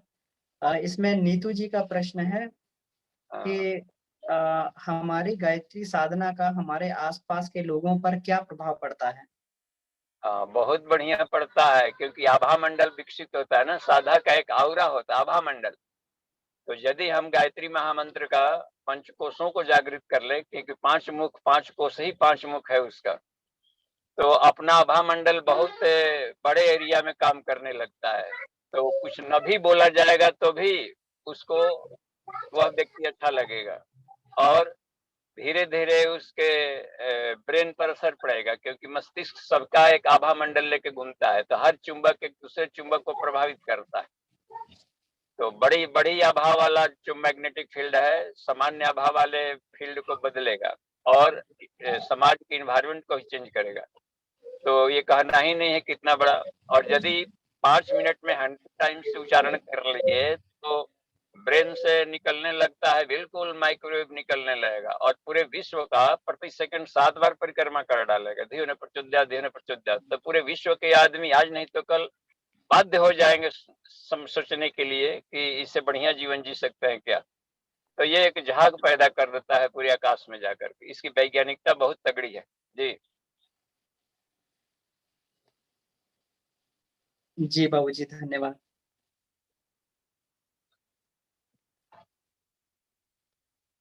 तो इसमें जी और भी प्रश्न पूछा जा सकता है। अभी 12 मिनट का समय है हमारे पास में। हाँ, जारी रखिए। जी जी। तो इसमें अभी जैसे नितिन भैया का प्रश्न था, तो ये बाबूजी का बहुत इसमें बढ़िया उत्तर था कि आत्मीयता से ही किसी को बदला जा अच्छा, सकता है। एक और है उपाय जी अमन जी। बाबू ये जी। पता चला है कि यहाँ पर वाटिका गायत्री शक्तिपीठ है जयपुर में, वो लोग होम्योपैथिक कोई ड्रग बनाते हैं। जी बाबूजी, जी जी। हाँ, तो उसका प्रयोग करके देखा जाना चाहिए कि क्या है, कैसा है, क्या असर करता है। यदि असर कर रहा है तो क्यों नहीं, बिल्कुल। क्योंकि वो साधना से तो दूर रहे, साधना तो करेंगे नहीं, समझेंगे नहीं, और वो भाव नहीं आएगा। तो मेडिसिन के रूप में भी इसका लाभ लिया जा सकता है, देखना चाहिए। जी जी, बिल्कुल बिल्कुल बाबूजी। या यहाँ भी और अपने आसपास भी कहीं होम्योपैथिक में मिलता हो तो जरूरी नहीं कि वहीं से लें। जी, हाँ क्योंकि बहुत सारे नशा उन्मूलन केंद्र भी चल रहे हैं, तो हाँ उनमें भी इस तरीके की दवा वगैरह हाँ वो हाँ, लोग तो बनाते उसको। हैं, देश में बहुत सारे केंद्र बना रहे हैं। तो जी उसका जी भी जी। प्रयोग करके देखा जाए। जी बाबूजी। हाँ, आदित्य और अच्छा लगता भैया। है तो अपने यहाँ भी बनाया जाए। हाँ जी बिल्कुल। प्रणाम। प्रणाम भैया, बाबूजी प्रणाम। हाँ जी, जी प्रणाम। मेरा बिल्कुल। प्रश्न इसी से संबंधित है, क्योंकि मैंने भी कुछ लोगों का प्रयास किया शराब छुड़वाने का, लेकिन उनका संस्कार उनके चित्त में इतना गहरा है कि हेमोपैथ का दवा भी जैसे मालूम चलता है कि कोई खिला रहा है, वो दवाई नहीं खाते या घर पे नहीं आते। क्या प्राणिक हीलिंग से ये ठीक किया जा सकता है क्या, उनका हाँ, ऑरा बढ़ा के? प्राणिक हीलिंग थोपा हुआ हीलिंग होता है, इसलिए प्राणिक हीलिंग जब तक से वो नहीं चलेगा तो कुछ कुछ ही क्षण तक काम करता है। तो बाहर से दिया हुआ अनुदान वो कंगाली को हमेशा के लिए दूर नहीं करेगा। वो चूंकि आदत ही सुधारनी पड़ती है। तो शक्तिपात गुरु जी तो सबको देते हैं, गुरु पक्षपात नहीं करता है कभी। अब वो है कि उनकी दी हुई शक्ति का कोई मिसयूज करके छूछ बन जाए या कोई बचा करके उसको आगे बढ़ा जाए। जी, तो अब यह है कि उनको प्राणिक हीलिंग टेम्पररी हीलिंग है। वो जी यदि खुद करेगा, खुद अपने से ऊर्जा उत्पन्न करेगा तो परमानेंट होगा उसका अपना। तो for the time being help किया जा सकता है प्राणिक हीलिंग से, लेकिन वो लेकिन सोचेगा कि फोकट में माल मिल गया है, फिर बार-बार जाया करेंगे गुरुजी के पास। लेकिन बाबूजी जितने लोग नशा करते हैं ना, शराब वगैरह पीते हैं अपनी तरफ से, वो लोग मतलब कि इतने आदी होते हैं कि बात तो किसी की सुनते ही नहीं है। मैंने बेचारे दया का पात्र है, इसमें अनहोनी नहीं है, वो तो मन का है ना, मन की अभ्यस्त हो जाता है, डोरमेंट हो जाता है ना उनका, तो वो बेचारा पेशेंट हो चुके हैं। तो पेशेंट आदमी वो ऐसा ही करेगा, ये तो स्वाभाविक है, गुणा सुगर तंत्र है। वो दया का पात्र है सबकी। अच्छा, बेचारे तब होश आती है जबकि डॉक्टर कहता है कि अब आपके बचने का उपाय नहीं है और सारे लीवर आपके छेद हो गए। तो उस समय संभल करके भी क्या किया जा सकता है? नहीं नहीं, मेरे पहचान में तो बाबूजी कुछ ऐसे लोग हैं जिनको डॉक्टर ने बोल दिया पटना एम्स ने कि भाई आपका लीवर जा चुका है, अब आप हाँ, पियेंगे तो नहीं बचेंगे, तब भी पीते हैं। अब सोचते हैं कि मरना ही है तो जीकर क्या करते हैं। यही बात है। बस तो इसलिए हरफन मौला व्यक्ति है, तो इसलिए हर कोई को अपने ढंग से जीने का छूट है। और दंड व्यवस्था भी जो सह सकता है। अब चोर चोरी करने का सब पर किया कि मर जाए लेकिन नहीं छोड़ेंगे, तब क्या किया जा सकता है? पुलिस मारते मारते डंडा से क्या करते हैं? तो हर आदमी को अपने दी हुई शक्तियों को अपने ढंग से सोचना पड़ता है। तो हम अपना काम है कि हम जब छोड़ना पीना नहीं छोड़ रहा है तो हम समझाना क्यों छोड़ें? प्यार से समझाते समझाते हम मरे, वो पीते पीते मरेगा, हम समझाते समझाते मरेंगे। तो अपना अपना ड्यूटी करे दोनों आदमी।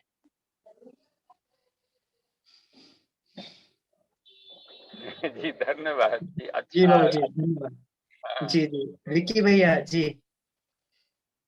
जी अमन भैया प्रणाम। बाबूजी प्रणाम। जी भैया प्रणाम। एक मेरा व्यक्तिगत अनुभव है भैया। एक्चुअली एक एक्सीडेंट के बाद एक बार मैं न्यूरो साइकेट्रिक वार्ड में भी एडमिट था।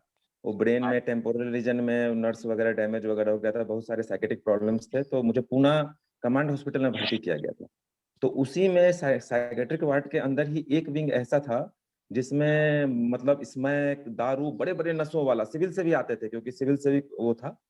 तो मेरी चलने की हालत नहीं थी क्योंकि कमर और पाँव वगैरह भी पूरा डैमेज था। तो मुझे उनके जो मनोचिकित्सक थे वो प्रेजेंटेशन देते थे, तो मुझे यहीं बैठा दिया जाता था कि ये भी बैठ के सुनिएगा। तो मैं सुनता था। तो उसमें उन्होंने जो नशा छुड़ाने के क्रम में मैंने देखा जो मनोचिकित्सक वो करते थे, उसमें एक तो क्या था, उनको शाम में 6 बजे बहुत जल्दी खाना खिला दिया जाता था। शाम में 6 वाह, बजते बजते उनको खाना खिला दिया जाता था। एक मैंने ये देखा। दूसरा उनको ये देखा कि उनको काम में लगा के रखा जाता था। जैसे कुछ नहीं तो गड्ढा खोदो, एक बार बार पानी डालो, उनके मन को नहीं भटकने हेतु एक क्लास था जिसका मैंने प्रज्ञा कुंज में बहुत अच्छा देखा कि हम लोगों को एक क्रम रखा जाता था जिसमें साफ सफाई वगैरह जो है धरा को मतलब साफ सफाई, निराई गुड़ाई, इस सब का क्रम रखा गया। तो वहां भी मैंने उस चीज को पाया। इतनी चेतना जागृत थी मेरी कि इन चीजों को समझता था। तो वहां पे देखा कि उनको श्रम में लगाया जाता था। तीसरा क्या चीज मैंने क्या देखा कि उनको आते थे अलग अलग संस्थाओं के ये अध्यात्म वाले, वो तरह तरह के उनको ध्यान धारणाएं करवाते थे और काउंसलिंग में शराब से होने वाले नुकसानों पे मतलब इतना विभत्स विभत्स प्रेजेंटेशन दिखाया जाता था, कैसे शराब हमारे व्यक्तिगत जीवन को, हमारे पारिवारिक जीवन को, समाज जीवन को कैसे विभत्स बना देता है। जो चिंतन को पलटने का क्रम मैंने देखा, उसमें सारे जितने भी देश देशांतर में अपराध हो रहे हैं उन सारी चीजों को वो फोटोज के साथ दिखाए जाते थे। और मैंने ऐसे ऐसे शराबियों को देखा जिनको लाया गया था तो उनको हम लोग एक कहते थे क्या किस चीज का इंजेक्शन, जो केकड़ा का इंजेक्शन कि हिलता भी नहीं है, उनको बांध के ऐसे रखा जाता था, ऐसे ऐसे आए। और उसमें मेरा बहुत लंबा एडमिशन था, अराउंड 18 मंथ्स में वहां पे था। बीच में सिक लीव मिला तो घर आता था, 18 मंथ्स में एडमिट था वहां पे। तो मैंने देखा कि वो जो ऐसे ऐसे पेशेंट आए जो 5-6 महीने में ठीक होके गए, ऐसे आए थे कि जो एक बूंद एक मतलब एक सेकंड भी दारू के बिना न रह सके, और वो लोग बिल्कुल ठीक होके गए। और उसमें हमेशा वो मनोचिकित्सक परिवारजनों को ब्रीफ करते थे कि आप इनको सहानुभूति दीजिए, क्योंकि नशा आदमी तभी ग्रहण करता है जब कहीं ना कहीं उसकी भाव संवेदनाओं को उसको नहीं मिलता है प्यार। और उसी प्यार को पाने के चक्कर में वो गलत संग कुसंग में जाके उसमें ढूंढता है। अगर घर में उचित वातावरण रखा जाए, समाज में उसको उचित प्रेम मिले, तो संसार का कोई भी आदमी नशा को लेने नहीं जाएगा। कहीं ना कहीं वो खुद को भुलाना चाहता है और इन चक्करों में वो नशे क्रम को अपनाता है। बस इतना ही बोलना चाहता था। प्रणाम भैया। धन्यवाद। देखिए विष्णु जी, इसमें एक तो ये बात है कि method and mode of teaching ये काम आता है कि कितने तरीके से समझाया जा सकता है, प्यार से, दुलार से, विभत्सता से, ये बात रही। लेकिन इस समय वो भी है ना, एक नया प्रचलन चल पड़ा है ना, इसमें तो सब कुछ प्यार दुलार से पिलाया जाता है पार्टियों में। नहीं भी पिता पी ले यार एक दिन का, और गीत भी फिल्म का बन जाता है ना, पी ले मेरे राजा। अब क्या कर सकते हैं उसमें, तो अब देखिए मिलिट्रियों का भी होता है इंजॉय लेने का। तो प्यार दुलार से भी लोग बिगड़ने लगते हैं लोग वैसे माहौल में जा करके, कि एक दिन की बात है, क्या हो जाएगा यार, ये है एडवांस है। तो अभी बहुत ही क्रिटिकल समय से हम लोग गुजर रहे हैं। इसलिए मनुष्य के बलबूते जब नहीं रह जाता है सुधार प्रक्रिया, तब जाकर के महाकाल अवतार प्रक्रिया में आता है कि हर तरीके के प्रयास करने के बाद भी ऑप्शन ढेर सारे लोग निकाल के रखे हैं। इन दिनों समाज का प्रचलन चल पड़ा है ना, जो तो हेल्दी आदमी, वो आदमी, और प्यार दुलार में फैशन हो गया है, पार्टियों में चलने लगा है। तो जो नहीं भी पीता था पार्टी में गया बेचारा सजन, तो उनके साथ भी अपना पी लिया है, इंजॉय में पी लिया। अब आदि हो गया, अब आदत बन गई, तो अब देखिए उसकी डिमांड हो गई। जी जी, धन्यवाद। हमें हर तरह से सोचनी है, और इतना आसान नहीं है सुधार प्रक्रिया, फिर भी लगे रहना है हर तरीके से। जी बाबू जी, क्योंकि इसमें जो ये कहा गया था ये बात बिल्कुल ठीक है कि इसमें जो प्रज्ञोपनिषद के पहले अध्याय में ये बोला गया कि जो भी हमारे सहयोगी हैं उनको तत्व ज्ञान दे के किसी सरल कार्य में लगा दिया जाए। तो वास्तव में बात सही है कि युग को बदलने जैसा कार्य और मनुष्य के व्यक्तित्व को बदलने जैसा कार्य कोई मनुष्य नहीं कर सकता। एक बड़ा ही दुरूह, बड़ा ही कठिन कार्य है। तो सरल कार्य जैसे हम चाहें, जैसे आपने बताया कि हम लोग यह जारी रखें, तो हो सकता है कि ईश्वर की कृपा से किसी न किसी दिन वो प्रेरणा बन जाए, वो जो है दुष्प्रवृत्ति छूटती हुई चली जाए। क्योंकि इन दिनों बड़ी तीव्रता से जो है प्रज्ञा अवतार लोगों के अंदर घुसकर उनकी बुद्धि को सन्मार्ग में प्रेरित कर रहे हैं। तो हमें लगता है कि हमें जो है अपना कर्म किसी न किसी रूप में समझाने के माध्यम से या अच्छा बताने के माध्यम से करते रहना चाहिए। क्योंकि भगवान भी जो है, ईश्वर भी जो है एक सहयोगी की तलाश में रहते हैं। तो हमारा सहज कर्म और ईश्वर की प्रेरणा जरूर जो है उनका सम्मान कर सकते हैं। जी बाबू जी। हाँ विकी भैया, आपका हैंड रेज है, आप कुछ और कहना चाह रहे थे क्या? हाँ दीजिए, विकी को खोलिए जी उनका। जी विकी भैया।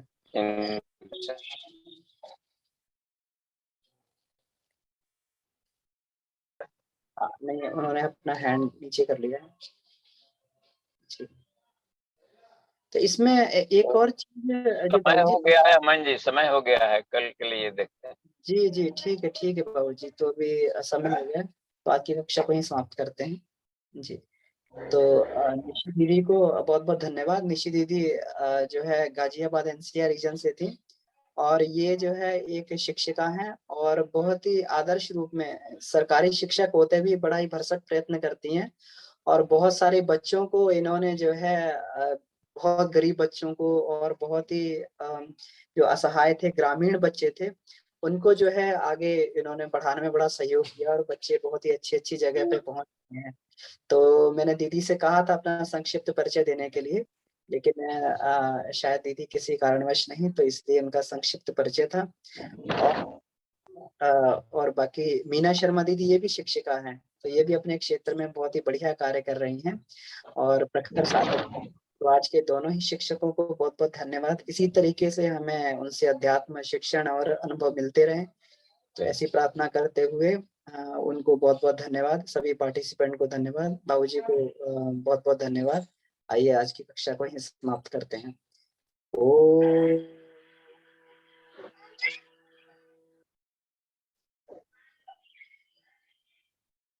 शांति शांति शांति समाधि।